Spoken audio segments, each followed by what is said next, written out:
Zingaro est né à Montpellier presque, parce qu'on a été théâtre et cassé musical de Nîmes pendant 6 ans, il y a presque 30 ans maintenant, vous voyez, donc on est un peu né dans la région, on va dire, quoi.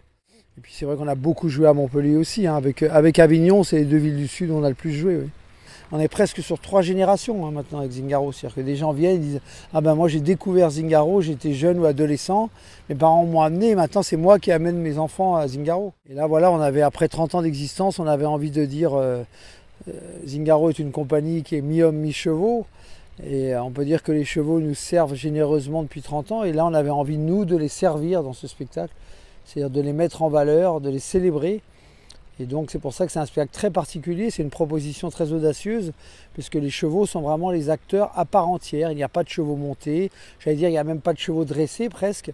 Ce sont à travers des scénettes proposées par leurs propositions instinctives que nous avons construit un spectacle. Il est important de faire vivre le territoire en dehors de nos zones de force. Nos zones de force, on les connaît, seulement les mois de juillet et d'août. C'est pour ça que nous avons souhaité proposer Zingaro, justement au mois d'avril et au mois de mai. Il y a 3 ans, lors de la présentation du dernier spectacle de Zingaro, c'est plus de 22 000 spectateurs qui sont venus assister aux 20 représentations que nous avons proposées à Béziers au domaine départemental de Bessan. Et donc nous estimons à peu près encore à plus de 22 000 spectateurs cette année. Donc ça va avoir des retombées en termes de nuitées d'hôtel, en termes de restauration, en termes d'image aussi de notre département.